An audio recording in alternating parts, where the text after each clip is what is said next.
ilaha illallah wa asyhadu anna Muhammadan abduhu wa rasuluh.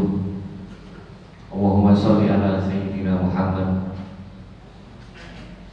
wa ala ali sayyidina Muhammad. Amma ba'du.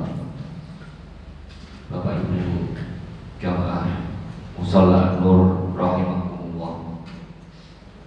Alhamdulillah hingga saat ini kami masih diberi banyak kenikmatan oleh Allah Subhanahu wa taala sehingga kita bisa menjalani aktivitas sehari-hari dan tidak pernah meninggalkan sholat tarawih juga puasa sampai tanggal 25 ini, dan ini semua harus kita syukuri bersama dengan ucapan alhamdulillahirabbil alamin. Sholawat beserta salam semoga senantiasa dilimpahkan kepada Nabi besar kita Muhammad sallallahu alaihi wasallam, yang mana beliau adalah salah satu yang kita harapkan syafaatnya pada hari kiamat nanti. Bapak Ibu jamaah musalla An-Nur rahimakumullah, saya ingin membacakan sebuah hadis. Hadis ini sangat masyhur dan saya yakin ini sudah dibaca berkali-kali oleh saudara-saudara kita di dalam kultum. Hadis dari Abu Hurairah yang dikeluarkan oleh Imam Muslim. Anna Nabiyya sallallahu alaihi wasallam qala lis-shaimi farhatan, farhatun hina yuftiru wa farhatun hina yalqa. Sesungguhnya Nabi Muhammad sallallahu alaihi wasallam bersabda,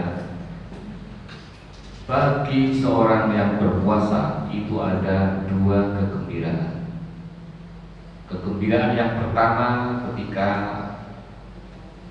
dia berbuka, dan kegembiraan yang kedua ketika dia ketemu Rabbnya.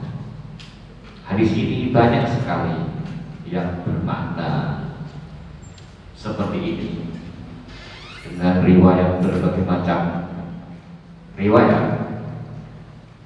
Ini menunjukkan bahwa Rasulullah bersabda seperti ini tidak hanya sekali tetapi berulang-ulang,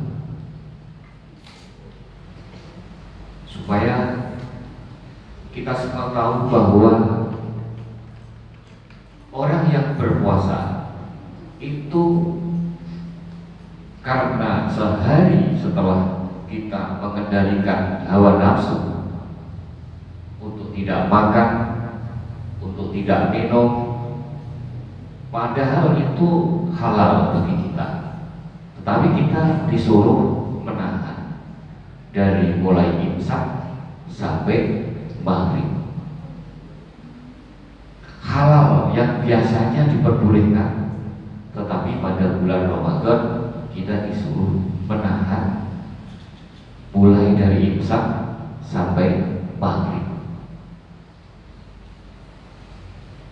Belum lagi kita menahan yang lain.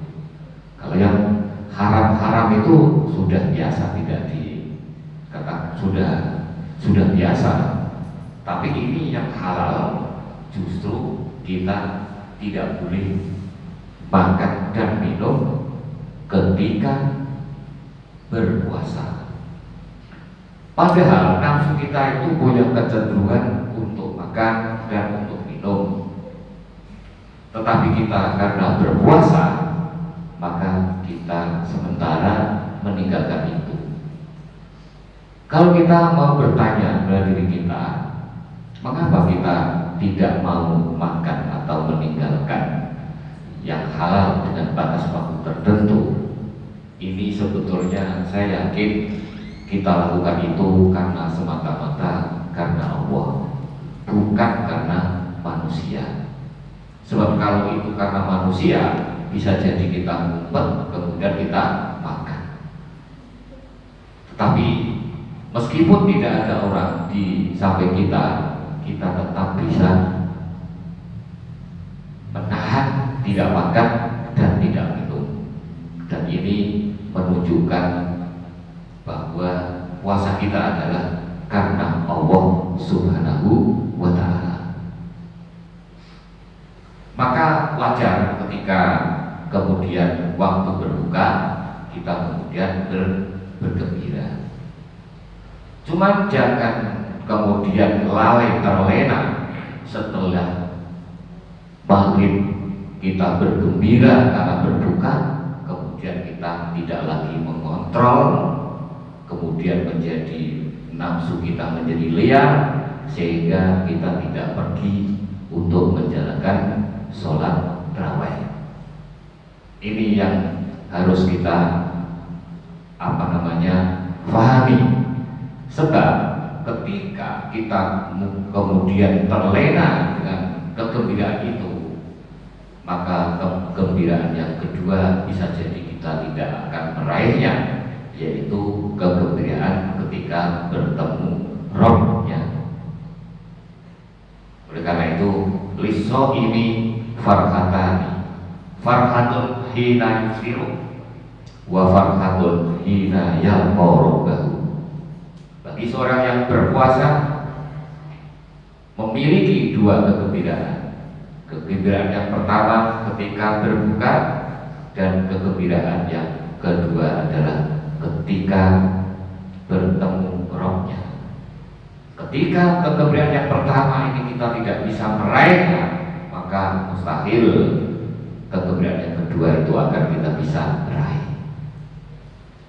Bapak Ibu rahimakumullah, banyak sekali orang mengikuti buka bersama, tapi bisa jadi tidak segembira orang yang benar-benar berpuasa. Wajahnya kelihatan ceria, bersinar, karena memang benar-benar berpuasa. Tapi yang lain bisa jadi karena mengikuti adat kebiasaan saja buka bersama. Bahkan mungkin ada yang tidak berpuasa, tapi karena diajak berbuka bersama, dia ikut buka bersama. Tentu ini tidak mungkin merasa bahagia seperti bahagianya orang berpuasa. Kita dulu juga pernah, saya yakin di antara kita semua ini pernah bohong tidak puasa, tapi mengaku-ngaku puasa. Ketika maghrib berbuka bersama bapak ibu, kakak-kakak, tapi kita tidak puasa, apakah kita juga bisa bergembira bersama kakak-kakak dan bapak ibu? Saya yakin tidak. Bahkan pada saat berbuka itulah bapak ibu kakak bergembira, kita seperti dipukul kebohongan kita sendiri. Karena kenapa kok tadi saya tidak kuat berpuasa? Inilah kondisi kejadian yang real, yang konkret, yang saya yakin pernah kita alami bersama. Mungkin ini yang bisa saya sampaikan. Mudah-mudahan ini memberikan manfaat kepada kita semua, dan kita kalau ingin bertemu kepada Allah dengan perasaan gembira, maka hendaklah kita berpuasa Ramadan sehingga kita berbuka dan bertemu kepada Allah dengan suasana yang menggembirakan. Dan Idul Fitri nanti kita juga akan bergembira. Akhirul kalam, wassalamualaikum warahmatullahi wabarakatuh.